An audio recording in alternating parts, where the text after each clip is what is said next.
Hi guys. Welcome back. We are still doing crazy dogs. We're still doing the Vlogmas thing. I think this is day 3. I have had a crazy start to the morning because JB had to go to the house early to let the contractors in, which has been a whole nightmare of a situation. But before I tell you guys that situation, oh, let me show you these. Look at Layla. These are her school photos. Isn't that? So we got the proofs. I think I'm gonna order this one right here. They have her headband. They didn't have it on right, but I'm sure they were just trying to make sure she was sitting still enough. They weren't concerned. But the headband should have been like on top of her head. But you know, by the time they get to school, everything changes. But yeah, I thought I'd show you guys this morning. I need to clean up, so maybe you guys can come in the morning with me. And this is not my normal morning routine. Things are crazy because I was by myself this morning. And let me just tell you, shout out to single moms. Like, you guys are superheroes. I had one morning without JV getting Layla to daycare, and it was a disaster. Let me just show you guys the house. You know, she's walking around. She takes things out of drawers. All the Ziploc bags she threw around. This was, you know, after eating, I couldn't clean. I got paint on my jacket here. So you can see everything is a mess, not only from the chaos that happened this morning. I was gonna film, but I just couldn't get it together. But also because we're moving. So we have boxes everywhere, storage stuff everywhere, and it's just a mess. Don't judge me, because I'm already judging myself. And the bedroom here is even worse. I didn't get to make the bed yet, so I gotta straighten up in here. She likes to come in here. While I was getting ready, I just let her tear up stuff, honestly, because it's like, at least she's busy, and I can, you know, I can put on my clothes and brush my teeth to take her to daycare, but everything is kind of, and then I was looking for my camera this morning. I found one that needs to get taken to get fixed. Bathroom, a mess. She's like pulling. So it's just been like, I was telling my husband, it was like a circus this morning here. So I am going to clean up a little bit and try to do a little bit of meditation, get ready. And when I'm getting ready, I'll actually tell you guys the crazy story with the contractors. Like, I can't even explain the chaos that has been going on the last couple of days. Well, I will explain it when I'm getting ready, but like putting on my makeup. But right now, I'm going to clean up this tornado that happened this morning.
Just a little bit, didn't do like a deep clean, but now at least I can breathe. I'm gonna do my makeup and tell you about these crazy contractors that we have. So basically we were going to do, I think I told you guys, the painting and the floors by ourselves. And so we started doing that by ourselves. It became too much with the baby and packing and trying to get everything done before we need to move. So we're like, okay, let's hire someone. So we started looking at some more affordable people. We had some people do some bids, and we went with the lowest bid. Not the best advice I would give. Lesson learned on that, because now we know why it was the lowest bid. I mean, they seem nice enough when we start, you know, of course, when they're giving the quote and stuff. So basically, the first encounter with it's a family business with the lady, she was running like an hour late to come give us the quote, and we're not living there yet. We're still at our apartment. And so we had to go over there with the baby to meet her, and she didn't tell us till she was already 15 minutes late that she was going to be like 30 minutes late, and then it turned to an hour. And my husband texted her, and he was like, I wish you would have just let us know, because, you know, we have the baby with us and this is really inconvenient. The lady like popped off via text. She's like, well, most people don't know they're going to be late when they're going to be late. It's like, you're already late and you're an hour late. I'm sure you knew at the time you were supposed to be here, you're not going to be here. And it's like, just like give a heads up, especially even 10 minutes before, and you're trying to gain our business. So that should have been a red flag. But we're like, okay, she's already on the way here. I don't want to make her turn around. Let's just get the quote, see how she acts, and we'll probably go with someone else. When she got there, she was very apologetic. She looked kind of like off, like, you know, I used to work with substance use, so I was kind of having the suspicions, but I didn't want to judge her at the same time. So I was like, let's just, you know, so that altercation should have been a red flag. And then they came in at the lowest, and we were like, okay, we could really save some money, get this stuff done at the same time, not have to try to do this around the baby's schedule and everything. We're like, okay. Halfway through them doing the job, she was doing the painting and everything. Things were fine. She's like, oh, I'm going to need a deposit, which the deposit was like half of the work, for today. And she wasn't done with the painting, and they hadn't even started the floors. And like, you guys never mentioned a deposit, which would have been fine. But you're telling us, like, you know, halfway in that you're going to need half of the money. And instead of it being written to the company, she wanted it written to her personal name. My husband's like, that's pretty weird. Because we also need the paperwork for like appraisal reasons later to show the upgrades that we did to the house. And so my husband Googled her name, and it came out that she had all these like mug shots. She was like, she's, I guess, a con artist. She had basically told people she was going to do like painting service for them, got their money, and never came and did the work. But she was like wanted in a different state for basically conning people for painting services. And so my husband was like, okay, that's a red flag, where I'm going to ask her, you know, we need to do this in a, you know, her business name. And if not, we need to get an invoice. And we don't want to be ripped off for the floors, because we're also paying half of that up front too, without them even meeting the guys. So at the moment, we're like, okay, do the guys even exist? And when my husband confronted her about it, she popped off like 0 to 100, started cussing, yelling, saying she was out of there. She hadn't finished the ceilings, which is like the toughest part we were dreading. We were like, no, you cannot leave right now.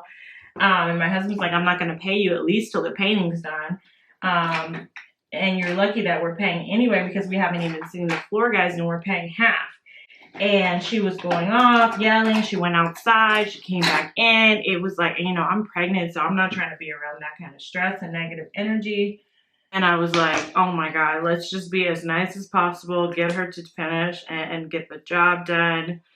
And my husband, you know, placated her, told her she needs to come back and finish. And she came back the next day, but she didn't really finish. She didn't do the stairs. Then the stairs were supposed to be included. They weren't. She changed the invoice and said, oh, it's going to be 150 more. So she was like basically trying to get more money out of us.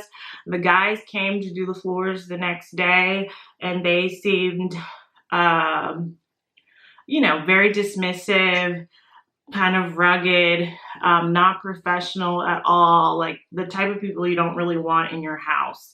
And like what's going on. My husband was like even embarrassed that he brought them in the neighborhood because they just were so inconsiderate and like rugged acting and everything. So it was just kind of like, you know, one of those situations you just want them to be done with. And my husband ended up paying her more even though she didn't finish the stairs and let the guys just finish the floors today. And then last night I get a text from her. I guess he was talking to the guys that were doing the floors, and one of the guys told another guy and went back and told her basically why he was being so, you know, anal about getting everything documented, because he didn't want us to get ripped off because he had seen, you know, this on the internet and, you know, that she had done a good job, but then tried to change the price on us. She texted me this long text, like basically going off on me and talking about my husband. And I was just like, what is going on? Because these people know where we live and they've been in our house. I mean, thankfully we don't have any of our stuff there yet and we're not moving there yet. But I tried to like just, you know, be as nice as possible, placate her, explain why he was saying that. But the whole thing has just been a nightmare situation and kind of scary based on everything that we found. It's just been like crazy. But I did see a picture of so far what they did with the floors, and it looks so much better. I can't wait till it's all done. Can't wait for these people to be out of my house, honestly. And yeah. So yeah, that's pretty much what's been going on with the house. Lord, I'm just glad that, you know, nothing's happened to my house or to my husband while he's over there. And we're just gonna make it work. But yeah, so today, that was my crazy morning. She texted me again this morning, and JV's over there because he had to let the people in to finish the floors. I'm hoping they'll finish today, get ready for the day. As far as looking at my schedule, I kind of looked at it already. I know I have to make edits for a report, and I want to keep working on my launch program. So if you guys don't know, I have a program called Dream Life Academy where I help people manifest their dream life. So you know how people have big dreams, but like they don't really know how to make them reality, like whether that's having a baby or falling in love or reaching financial independence, financial wealth, or even just like landing a dream job. And so I help them develop the mindset to attract their dreams using, you know, since I'm a psychologist and especially trained in helping people change their mindset, it's helps me be like different than other coaches. And so I use psychology, I use manifestation techniques, I use neuroscience, I use proven strategies really to help people.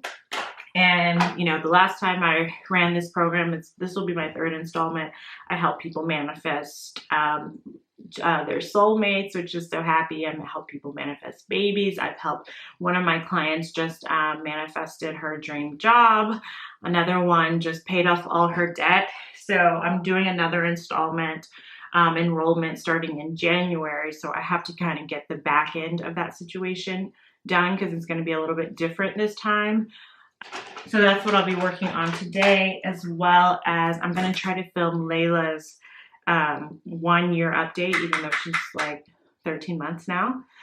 When she gets home, I might pick her up a little bit early from daycare so we can film that and I can post it tomorrow.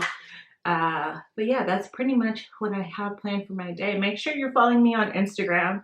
I like to post my to-do list and motivate each other with what I'm going to do. People like to see that on my stories, and I'm just pretty active over there. So if you want to connect, hit me up on Instagram. It's @_Tiffany Shelton. And yeah.